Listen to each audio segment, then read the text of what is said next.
Polvo y miseria, muy bonito día aquí para platicar sobre si la Biblia se contradice. Well, yo he escuchado esto toda mi infancia y todo el tiempo. Uno de gente muy literalista que, en un punto dices, ese es muy peligroso, tomar todo literal. Mas otros dicen, no, del inicio al final todo se interpreta solo. Y esta idea de interpretar también me da un poco de miedo, porque veo los resultados de las interpretaciones y la cantidad de interpretaciones que nos llamamos básicamente denominaciones y más.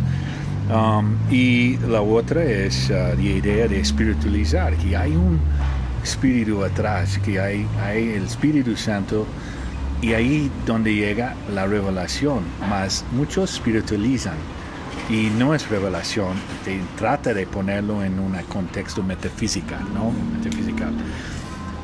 Entonces aquí obviamente cuando hablamos ciertas cosas, mucho tiene que ver con las cartas de Pablo, donde vemos contradicciones contra las palabras de Yeshua. Obviamente se toca a mucha gente para decir, ¿quién son ustedes para decir que hay contradicciones en la palabra de Dios? Es decir, que Dios es contra él mismo, dividido. Sí, Ernie, así es. Pues sí, la idea general del cristianismo es que la Biblia es infalible y que es incontradictoria, o sea, no se contradice, y que es perfecta. Entonces aquí hablamos de algo que puede ser muy escandaloso, y lo es, y ofensivo para muchos que creen en la infalibilidad de la Biblia. Yo personalmente considero que la Biblia tiene algunas máculas, tiene algunas manchas, o sea, no está 100% impoluta, pero la buena nueva es que la revelación sí es perfecta.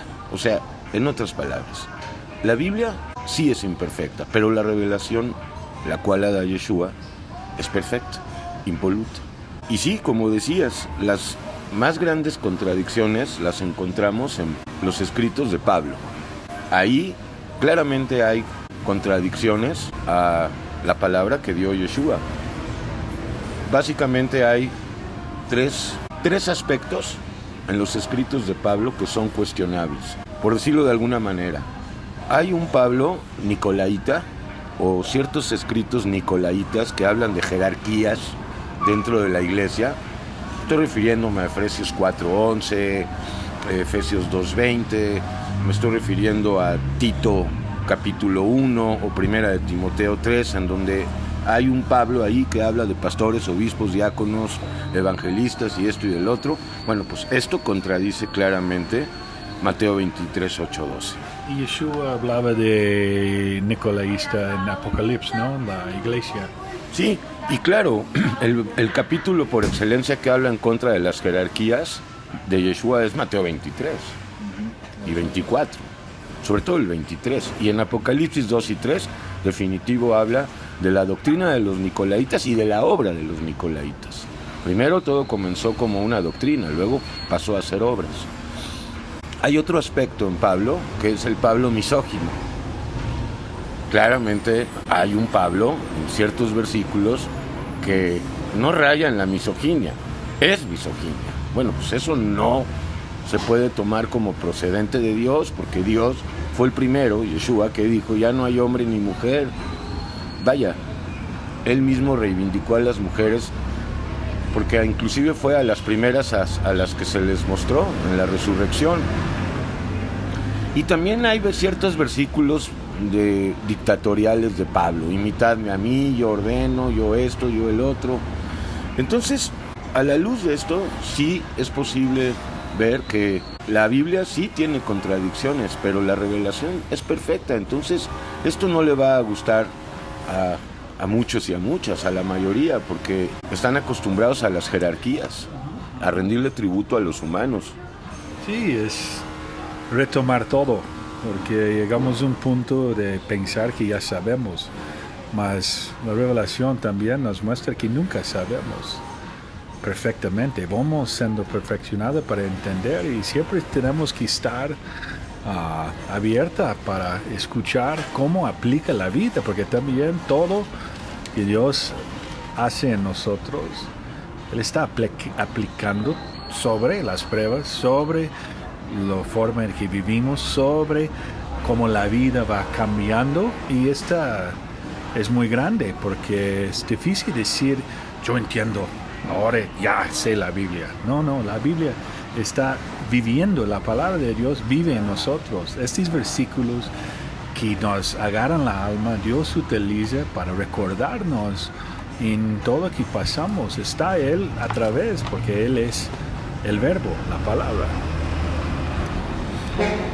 Así es, entonces pues esta es la garantía, que es el Espíritu quien revela la Biblia y es el Espíritu Santo quien nos hace ver las contradicciones que existen.